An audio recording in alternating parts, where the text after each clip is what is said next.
Welcome everyone, and thank you for joining us. Today we have a very special guest with us. He's Richard Xie. He's a principal security data scientist here at ThreatTrack Security.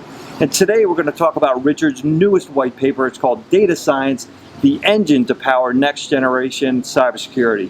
And just to kind of lay the groundwork for the audience, one of the reasons in your paper, and the reason it's so important, is because it talks about some of the incidents that have happened recently and the ineffectiveness of SIM solutions to try and stop those attacks. Right. Can you talk a little bit to get us started about SIM solutions and why they're not effective against some of these attacks? So SIM stands for Security Information and Event Management. So it's originally designed for helping the enterprise IT department to better handle the system logs information or net flow information. So they put the log information from different sources, correlate them, and present them to the security officers, and do some basic, analytics work. But its limitation, its strength is, doing the log analysis and log processing. But that doesn't represent all the information. All the data happen on your network. So it doesn't provide you a full situational awareness on your network, on your enterprise, or in the organization. What's happening is there.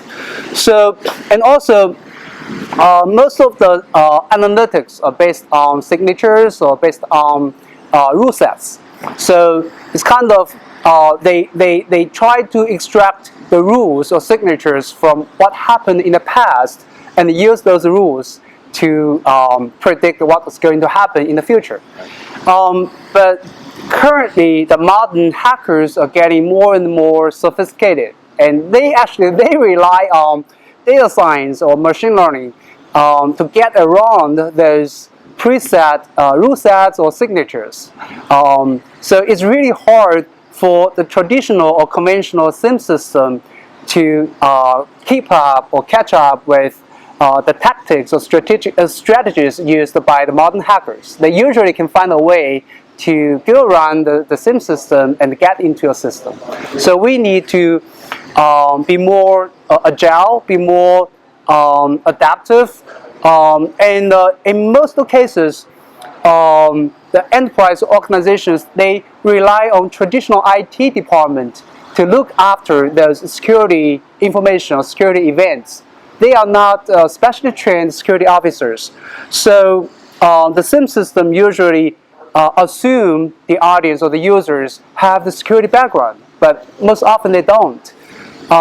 So the IT department, just ordinary IT professionals, they need more user-friendly UI, the user interface, and more actionable intelligence, and more reasonable evidence to get the security information, get the situational awareness of their network. So that's what we say we need a next generation of the cybersecurity solution, which not necessarily just get rid of SIM once for all. It's more like we can work with SIM system, but it will be just part of, the SIM is just part of the whole solutions. We need better analytics, we need better data, we need more data, we need big data, and we need more advanced analytics to turn that big data into something valuable, useful, and actionable. So I want to ask you more about big data, but Right. first I sort of want to lay the groundwork for the audience.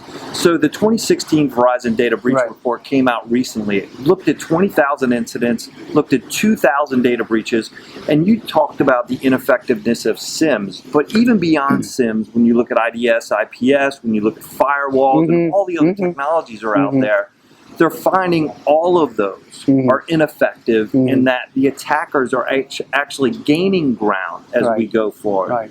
What is the role big data is going to be able to play to slow this down, to stop this? So we always have big data, in the realm of cybersecurity, because we're dealing with network, we're dealing with internet. So every day, every second, the internet or the enterprise network is generating a huge amount of data, from thousands of computers, from different devices, using different protocols and the services, different like file types, like attachments on the email. So we're generating a huge amount of data. So that's the reality of big data. But sometimes people confuse with confuse the reality with solution. So they say big data would be the solution to solve our cybersecurity challenges. But big data alone is not enough. So big data basically just a reality. We have to deal with that. So we need to turn such reality into solution. What's in between? So we need a tool. So this tool is data science. So data science is the tool with the help of the distributed computation, with more powerful machines, we can turn such big data, the reality, the resources, into a more intelligence, more insights, more knowledge, or more situational awareness of a network, so that we can not rely on preset rule sets or signatures, but we constantly learn from the big data, because big data is moving, is evolving. Every day we generate new data. So the new data may be different than the data we generated yesterday. So we need something, we need some robust mechanism to constantly learn from the data, to be adaptive to the new reality, so that we can refresh the knowledge, refresh the insights we get from the network data, so that we can defend against the hackers. So big data is really giving us enough raw material. I always use this analogy. It's like we are powering a train. So we need a lot of raw material, but raw material or coal is not enough to power the engine, to move the train.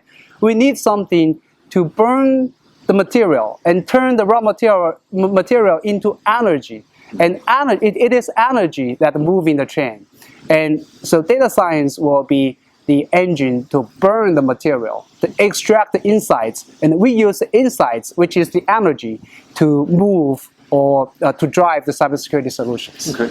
So let's talk about where we are today and where we're going with big data. Right. When you look at a lot of organizations or security operations centers, what you find is they have an SQL database or a non-SQL database like Mongo. Right, right. And they're gathering this data today, but they're not really gaining insights from this data. Yes. What do you think they have to do in order to take the next step to gain actionable insights from this data?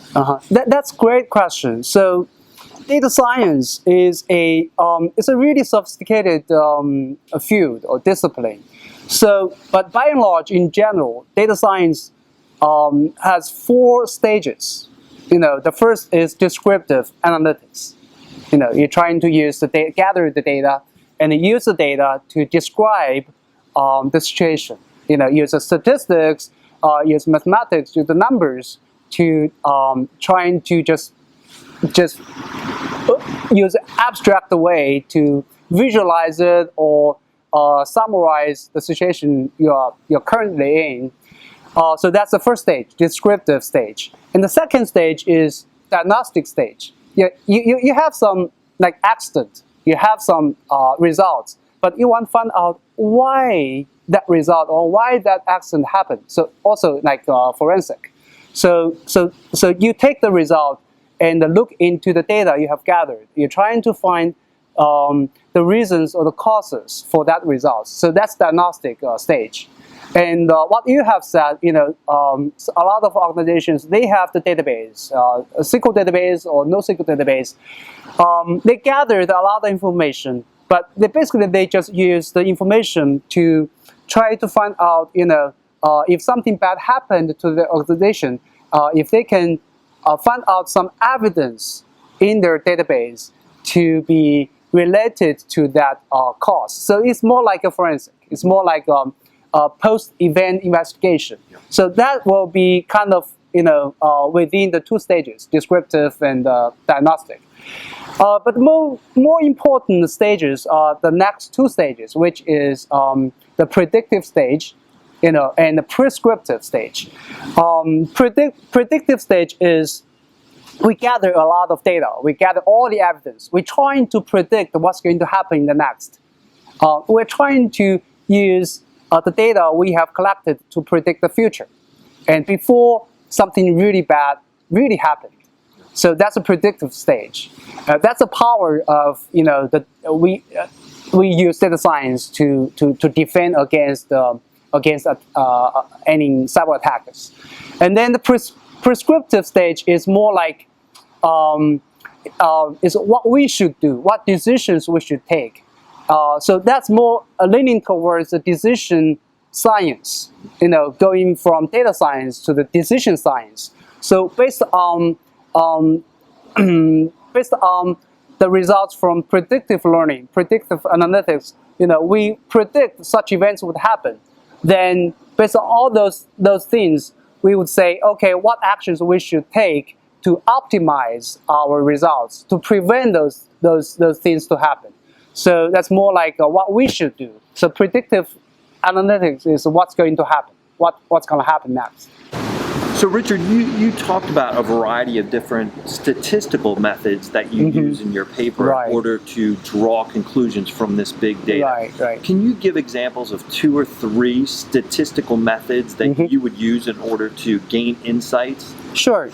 One of my research topic, and which is going to be integrated into our product, which is Threat Secure Network, TSN, is called the Deep MBA, Deep Network Behavior Analysis.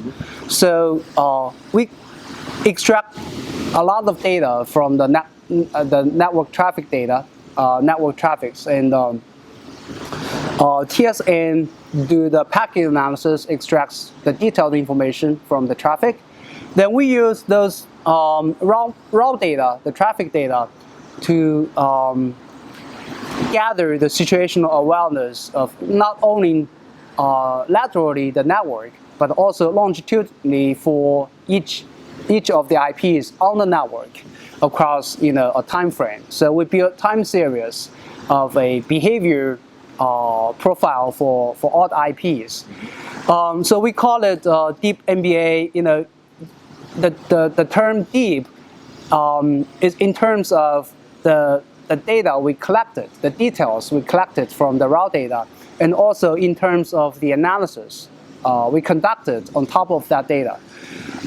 So we use methods like graphic analysis, like graphic network analysis, because that's a perfect fit for the network data we are gathering.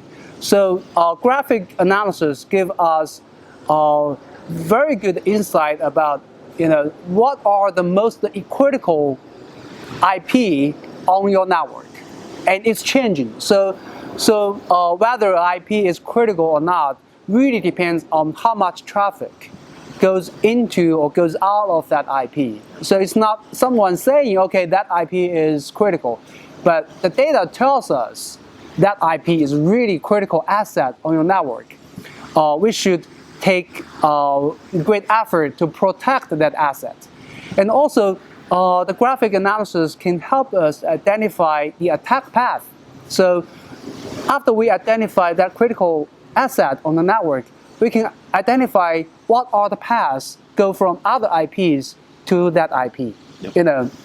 So we can cut off, we can kind of strengthen the protection around the perimeter and cut off the attack path if one of the computers get compromised on the network, so that we can protect the valuable asset. So that's the one of the graphic analysis methods can provide us the insights to the whole network situational awareness. But in terms of the longitudinal, for each of the IP on your network, we use very sophisticated feature engineering to identify the concepts for the IP's behavior, like the concepts like background network services, like the social media services, like the database services. When you live in work and the computer is on your office, it's doing the background services, some background work, some background services are still running. So we identify that concept. But when you come back to office, you start working on your daily job. You get connected to the database. You connect to the FTP server. You're using the DNS server. You're going social network. So those are the concepts lay on top of each other. And we use deep learning. We use topic modeling. We use general clustering methods to identify those concepts. Instead of just raw data, but we extract those concepts so that we can understand and intuitively make sense to us, and build concepts on top of it, and use those concepts to protect against the hackers. So when hackers get into your system, your computer will behave differently. So it will assume different concepts than the concept you usually have. We compare that. We use the anomaly detection to immediately identify there's some behavior changes on your computer. So that would raise a flag. So that's the real power of using different methodologies from data science. Data science is really rich.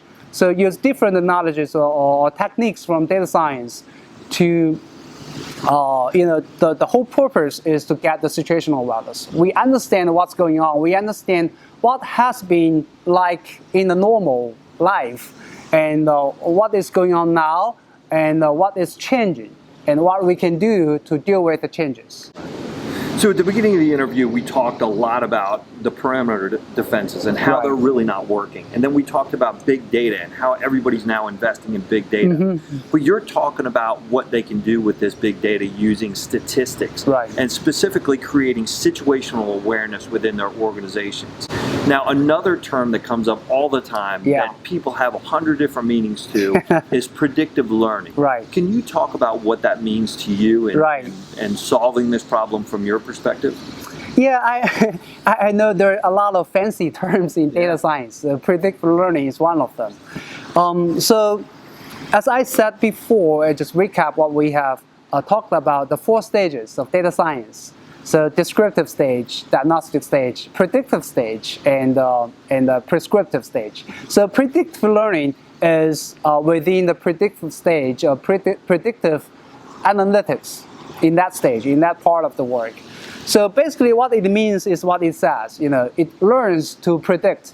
It learns from the past data, the observed data, the known data, and trying to extract the knowledge, or using mathematical models, using the rule sets, using decision trees, different format to represent the knowledge we have learned from the past data, and use that, carry the knowledge to try to predict the unknown events, something in the future.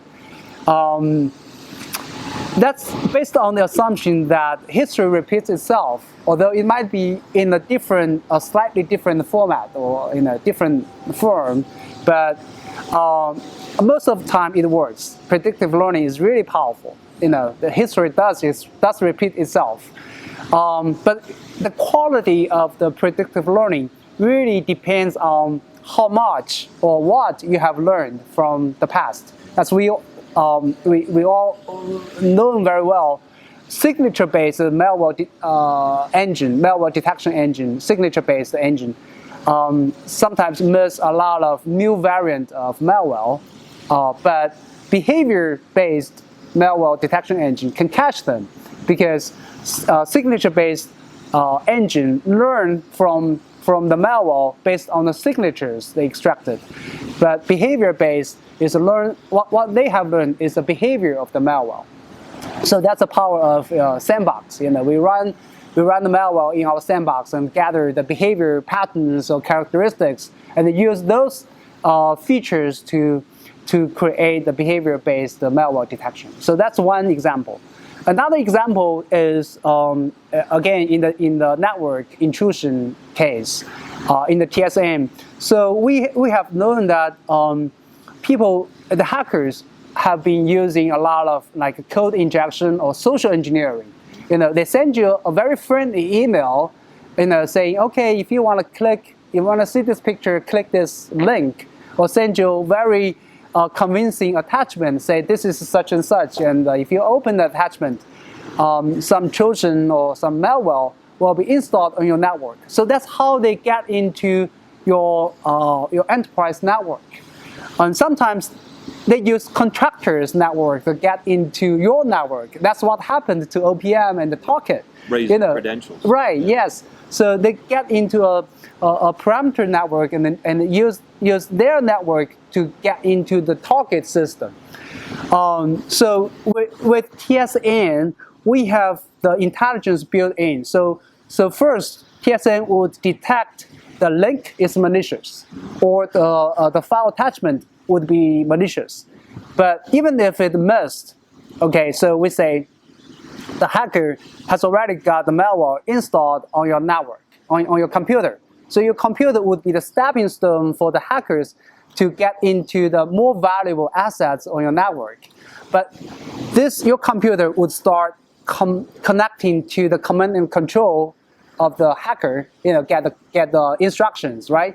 Then also your computer would start scanning the whole network. That's called the reconnaissance, to gather information about your network and trying to identify what's the most valuable asset on the network, right?